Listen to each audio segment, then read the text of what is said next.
How y'all doing? It's Judge Lynn.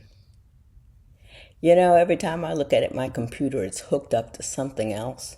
Back, front, 32. I don't even know what this stuff is. The world is getting far too connected for somebody of my age to navigate it. It really is. Just like slow down for a second, let the old lady catch up. But anyway, I hope y'all had a good weekend. Well, a week or whatever. I don't even know what day it is. Is it Tuesday or is it Wednesday? But anyway, whatever day it is, I'm going to do today. And the first thing I'm going to do today is answer a couple of questions because I haven't done that in a while. This woman says, honest question, Judge Toller. I'm clinically lonely, self-diagnosed, and I feel that I may be clinically depressed. Appointment with therapist has been scheduled. So excited. I'm so excited for you. I love one of my therapists. However, I have been thinking about getting a pet lately. Should I get one, and how have being with your babies helped you? Well, first of all, I'm going to go back to first grade and learn how to read.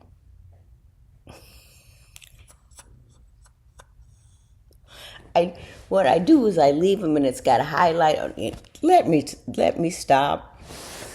See, that was the tangent train. Stopped it right there. Going back to the question. You're sad. You don't know why you're sad. You're gonna go find someone to see why you're sad. That's a smart thing to do. Know when to holler for help. That's a rule in my mother's rules. I don't know which one it is, but if I figure it out, if I remember, I'll put it up here. Rule third was, I don't know what rule it is, but know when to holler for help. And sometimes hollering for help is the bravest thing that you can do. Because don't nobody want to go out there, oh, I have a mental health problem. Oh, ain't nothing wrong with that. You can't see. You put glasses on. You know, your stomach is upset. You go to a gastroenterologist. Why can't you have somebody tipped over the tulips of your mechanism? Let's see if it's firing on all the cylinders it needs to fire on.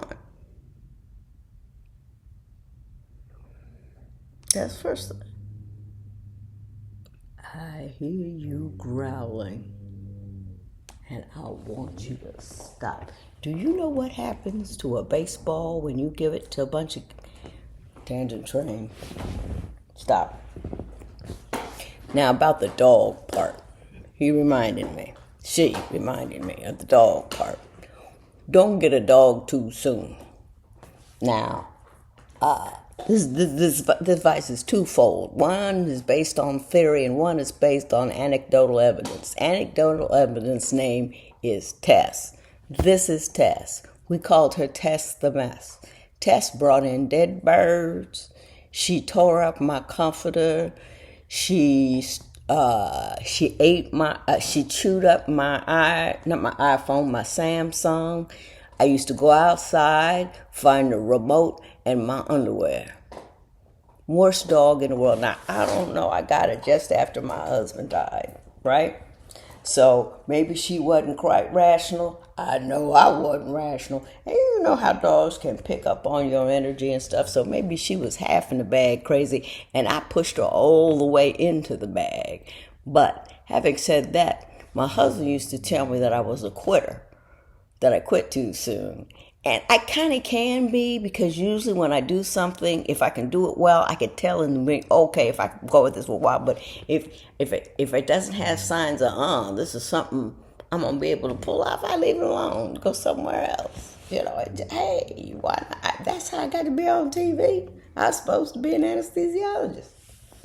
Put all my patients to sleep. I ain't got to talk to nobody. But anyway, the tangent train did leave. Got all the way out of the station.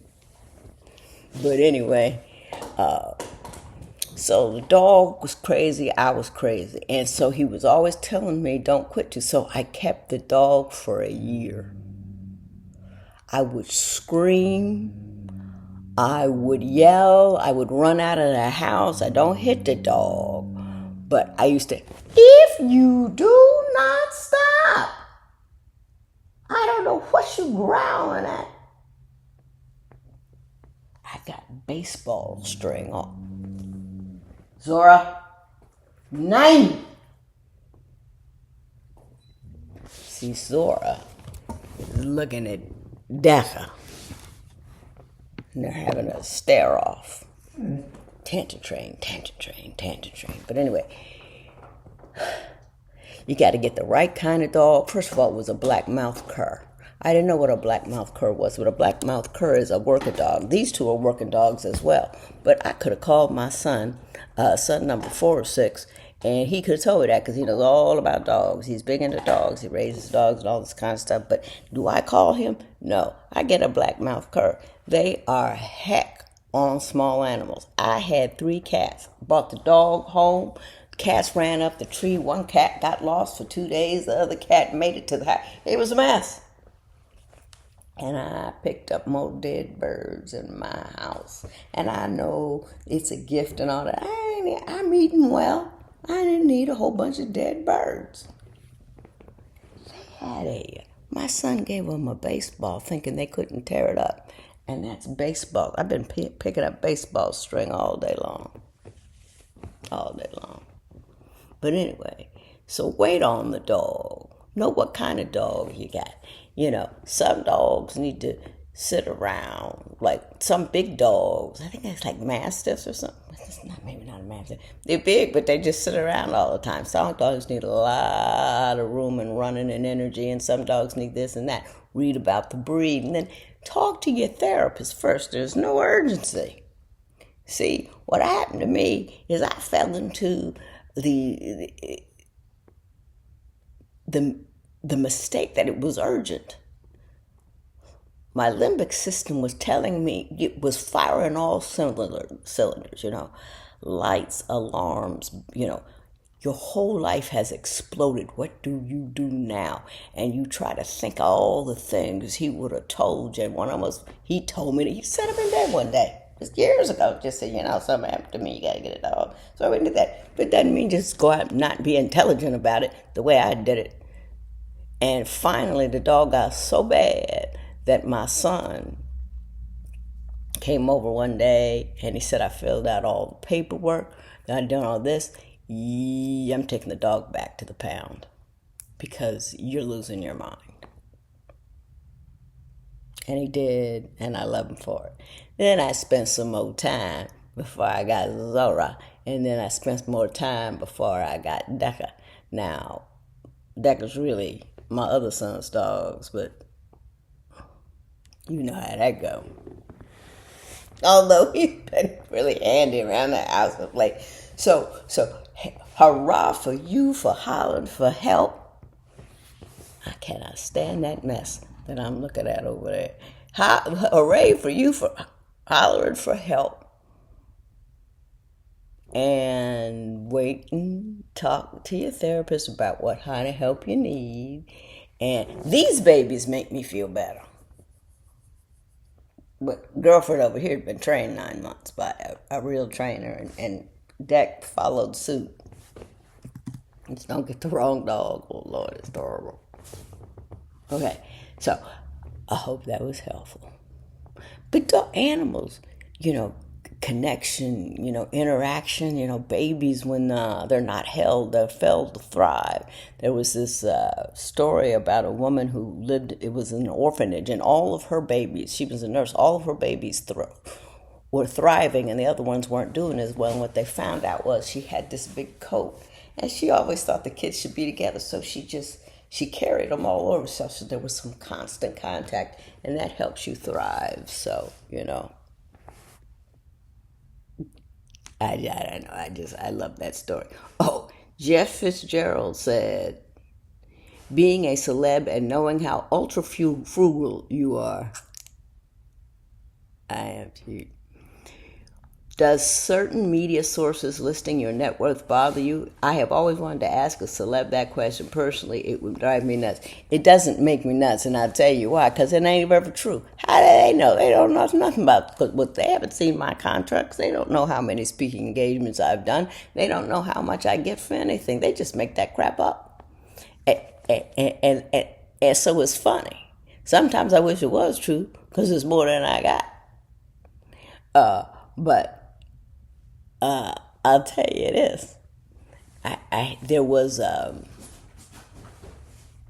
somebody did a feature on me. I don't know. People just putting stuff up. The judge, and so they talked about my education. They got that all right. They talked about my house and running for judge at 31, and then they said I had a house in Phoenix. And then they said I had 2 houses in Atlanta. And not only did they say I had 2 houses in Atlanta, they took them through a tour of those 2 houses in Atlanta that I ain't never seen. I don't know where they are. I wouldn't live in them for nothing, because they were ridiculous. Look, they were pink and flowery, and it just dressed out to the nines. I lived like this. See what I'm saying? This wall just got painted. And then they said I had a secondary residence, and they went into detail as to why I put this there and that the other thing. People just be BSing on this thing. So it don't bother me at all. Not at all, not in the least. So I'm taking the day by the horns. I've got things I don't want to do. I'm going to get them all done by 10 o'clock. And then when you do that, then that's party time. And that party time doesn't mean, I don't know what party time means anymore to anybody else. But it just means now I can do what I want, which usually means work on my dollhouse. But then, again, I know how you go. So that's what I'm going to do today. Now, if you have any questions that you would like to ask me, because I'm feeling very sane. Y'all know I'm joking, right? Either way you take it, I'm joking. If you have any questions, ask them. I'm going to have a link down there. It's a link tree, and I'm going to ask Judge Lynn, and it'll send an email straight to me.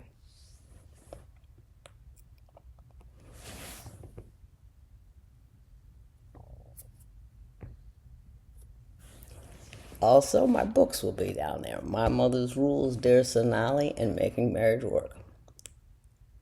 I still reread My Mother's Rules as if she's still here. I might take 30 the whole time. Oh. Well, anyway, listen. Y'all have a good day.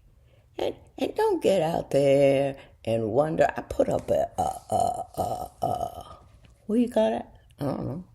Don't you know? No. I put up a post about, this chick got all upset because she had the right of way and some of this, that, and then the police came and, you got your rights, but y'all had responsibilities. And even when you're right, you can sometimes just offer grace because it takes a lot less time. It feeds the need we need to feed, which is a sense of community and kindness. So how I got on that, I'll never know. But that is a good tangent, Shane, to leave on. Y'all have a good day.